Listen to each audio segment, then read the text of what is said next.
Well, you know, if I'm going to talk about yuccas, I got to start out with the Yucca Restrada, everybody's favorite. It's lovely blue color, known for its cold hardiness, rated to zone 5. I'm not sure once they start trunking if they're zone 5 hardy, but definitely when they're non-trunking. And, you know, zone 5 through, I think these can go right up to over 10 for sure. Really easy plant. Only thing you want to do is just make sure that they're not sitting in standing water. They can tolerate clay. I've grown them in clay. I'm growing them in clay here. They do like a drink in the summertime. That will help them grow.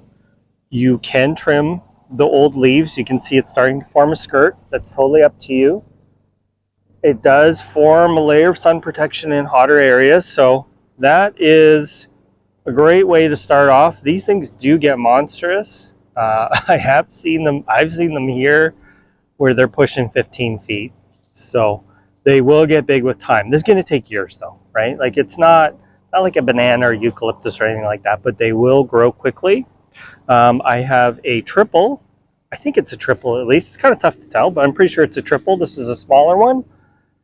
And I think it'll look pretty interesting when this one starts trunking. It's probably about a year or so away from doing that. But very easy plant, very easy to find. Yucca linearifolia is very similar, except maybe a little bit finer. The leaves are a little bit finer, but very sought after, architectural, trendy, all of that. So Yucca Restrada, it's hard not to have at least one in your garden.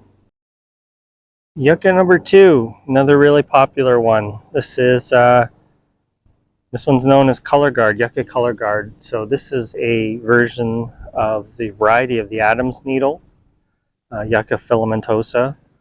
Very hardy plant, zone 4 hardy. I grew up in Canada, we had these. Not this, we had just the regular form, but had them for years. I didn't like them when I was a kid, but now I like them. I mean, architectural plants are always cool. So Yucca Color Guard, very easy plant, so forgiving, full sun, and I would say to part sun. If you grow it in the shade, it starts getting like floppy and leggy, and it just kind of looks weird. I have grown these many times. I actually like Bright Edge better, and the difference between the two is Bright Edge is green on the inside with yellow striping on the outside, whereas Color Guard is yellow on the inside with green on the outside. And here's all your little filaments.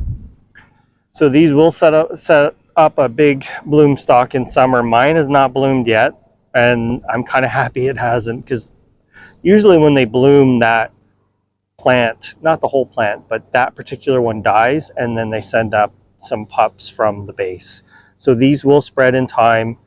If you remove this plant, I can guarantee you another one will show up in its place. Any little piece of the root, it's like a tuber, they will come back. So, but still, great plant. And what I found here is, because I grew this in Oregon, and my ones in Oregon didn't get nearly as big as this. I planted this last year, and it's pushing 4 feet, if you can believe it. It's a huge plant. I just can't believe how big it is.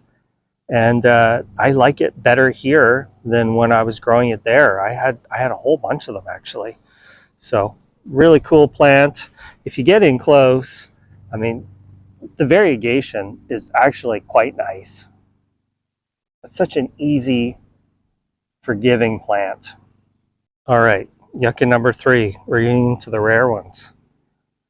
This is Yucca cernua. It's called the nodding yucca.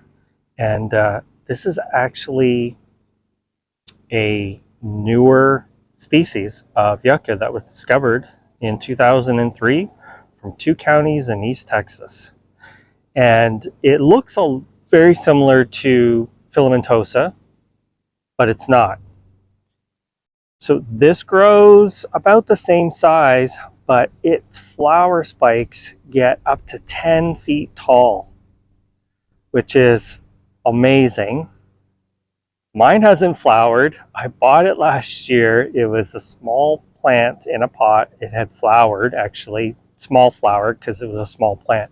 And that rosette, or whatever you want to call it, died. However, it has all that tuber underground, and so it immediately started throwing out new rosettes or pups, whatever you want to call them. I think there's 4 in here, and the biggest one's at the back.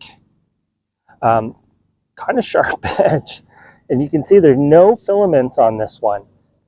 So if this ever gets listed like as a threatened or endangered species, good luck getting it. They're not going to be for sale. So when they found these, they estimated there's only about 2,000 of them. So pretty cool to get this one. I'm hoping that I can separate it and propagate it throughout the yard. This one is more tender, rated to zone 7 through 10. Yucca number 4. This is Yucca recurvifolia Mellow Yellow. New to me. I did not even know this thing existed until I saw it for sale at Lowe's. I think Southern Living Plant Collection was selling it. Kind of a floppy one, Yucca recurvifolia. I think it's hardy to zone 5, probably 5 through 10. Again, another easy plant. Recurvifolia is a hybrid, actually, and they do form trunks over time. So what I read about this one is very old plants were only about 4 feet tall, whereas the Yucca recurvifolia, just the regular green version, those things will form trunks. The trunks will crawl along the ground. But this one, probably because it's not a green plant, it's got a lot of yellow. That tends to limit how I guess the photosynthesis.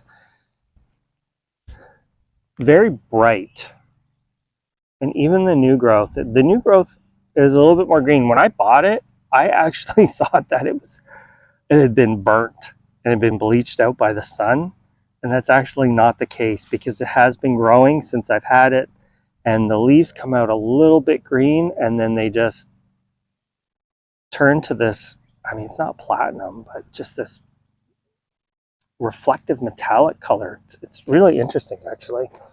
And these will send up a flower spike just like the others, but this is a leaf that it grew since I've had it. Isn't that wild? So I got 2 of these guys in here, and we're going to see how they do. I got one over there. But, yuccas, architectural, easy. I mean, they definitely deserve a spot in your tropical garden, I think. I mean, there are ones that are maybe a little more exciting, but I think these are all nice, easy ones to start with. And as this grows, it should develop multiple heads. I would expect once it flowers, it will. And same thing, easy to move around. So Yucca recurvifolia, Mellow Yellow. Okay, so this is a bonus yucca. I'm not growing these. I bought these. I'm not growing them. So best I can tell is these are Yucca aloifolia. Grows in the southeast. They will trunk. There is a variegated form, but I don't want these in the garden. If I go within 5 feet of these things, they stick me. They are just nasty, nasty plants. They look nice, but I don't want this back here with my dog and any of the other animals, including myself, because, man, these things are just vicious. I was in here watering and I got stuck twice. So another native yucca to the U.S. If you want to grow them, I say go for it. They flower, same sort of, tall pendulous flowers. But just make sure you're putting them somewhere where you don't have to go near them. You don't really have to work around them. I imagine when they get a little bit taller, they might be easier to deal with as long as you're wearing eye protection. Anyway, Yucca aloifolia.